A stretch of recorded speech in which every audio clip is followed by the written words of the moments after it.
So here we are with Adrian Cockcroft, who is a new speaker in the Multicore World family, which I'm privileged to welcome to New Zealand. He has an absolutely incredible background in technology all over the world, but the first question that I want to ask you is, why are you here? You can speak anywhere in the world, and you are technically retired, and you still find time to come to a little conference in the end of the world. What did you find interesting here? Um, I I do it's what I call conference-driven development. I pick a place I want to be, and I go and that's I please myself now, right? I don't have a big corporation deciding where I should be. I'm not. I'm just a But you consultant. used to. Yeah, I used to. So I used to work for AWS. I presented all over the world. I've done keynotes for AWS and technical conferences, sort of more off my own Yeah, interest. but you make it sound like a marketing guy, but you actually was a VP level, if I'm not wrong. Well, I was a VP in marketing. I see. That But, makes sense. but I was basically an evangelist for everyone should move to the cloud. And there are many presentations I've given saying, come on in, the water's lovely and warm, this is how it looks. And that came from the experience of moving Netflix to the cloud. Which you also was Yeah, part of your background. yeah, so that's the experience I had. People know me as that guy that won't stop talking about Netflix. So, so this is actually a conference where I didn't need to talk about Netflix really, because before I was there, I used to work at Sun Microsystems for a long time. That was my sort of real sort of technology home. For 16 years in sort of the good times of Sun Microsystems, and I was in high performance computing at the end of that. So what led me to be here is that I retired from AWS, who weren't very interested in HPC, or certainly weren't interested in having me do HPC, and said I want to do HPC stuff because I like that.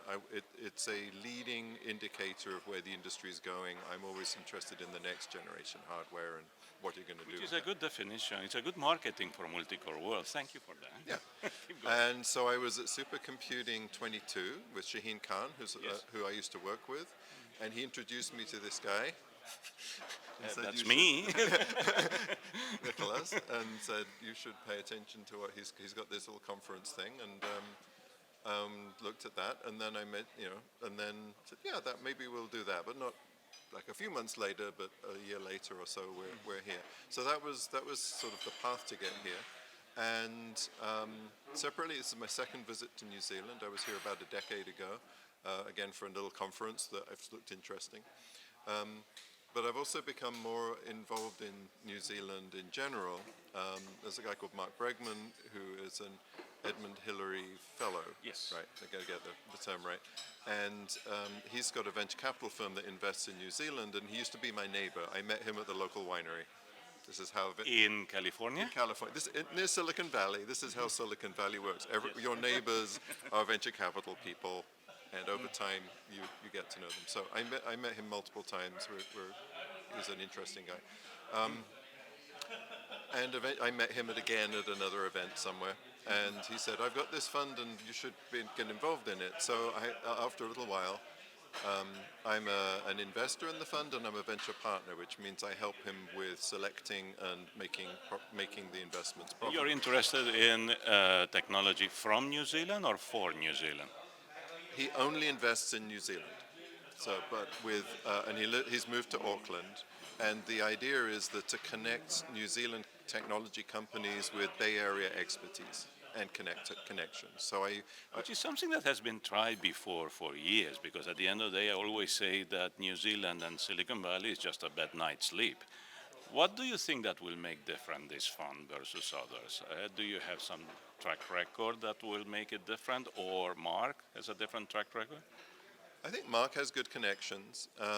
I spent a few years working for a venture capital firm before I joined AWS, so I know the venture capital industry. I've got good connections there myself, and I was interested to sort of gradually get back into a little bit more of the investing and helping people and consulting, because that's kind of what I do now. I spend half the time. Hey, I visited Bora Bora on the way here and had a lovely time. That was not the internet connections in parts of Tahiti are very sporadic, so that's not a good place to be working from. But I get No, as to enjoy myself, and then I also get to work on a little bit of analyst, consulting, writing, sort of bit of borderline journalism. Speaking about what you indulge yourself, and as a former VC myself, more as a family office from South Island to the world, I wish you all the best on the challenge, which is not minor, but a different topic. I want to highlight from your talk, you mentioned a number of staggering numbers from the companies that are leading the current and next generation, let's call it technology iterations. Let's talk about NVIDIA, for example, which is an absurdly profitable company these days. And you and me have been involved in one way or other with Sun Microsystems 20 plus years ago, which people forgot that Sun Microsystems made the internet possible. So the internet ran on those Sun workstations 25 years ago.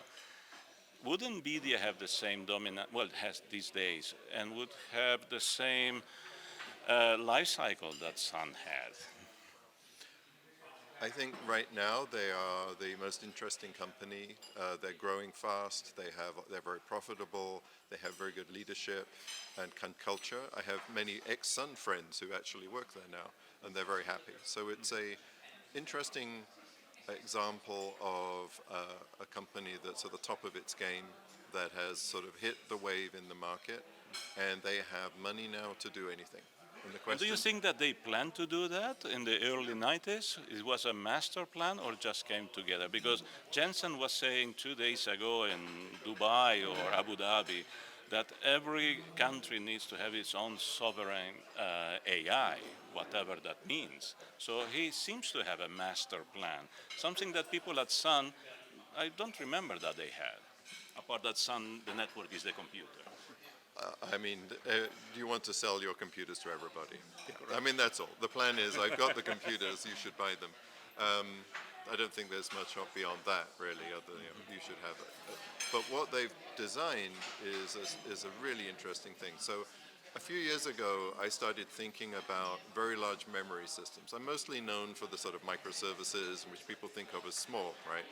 But I'm also interested in very large memory computers, many terabytes of memory. How do you program these machines? It's something I've been looking into for a long time.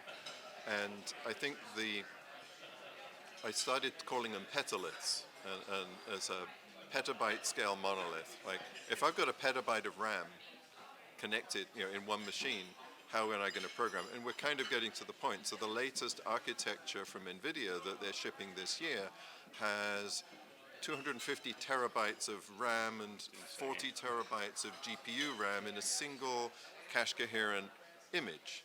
I don't know how long it takes Linux to boot on a machine with 256 terabytes of RAM, but it takes quite a long time on the few terabyte machines that I've seen.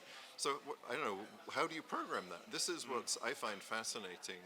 And then you're gluing together bigger and bigger building bricks. So this is, I think, an interesting design. It's got ridiculous amounts of bandwidth. The technology is awesome. And I've been waiting for this to come. And the technology, the general purpose technology for this is CXL, and CXL 3.0, which is still a year or two away. And that's a broad industry consortium where everyone's agreeing on the protocols. You can buy chips from any vendor in theory and plug them all together. So that's the sort of open way of doing it. But as usual, the NVIDIA has something that's sort of equivalent to that, but it's here now.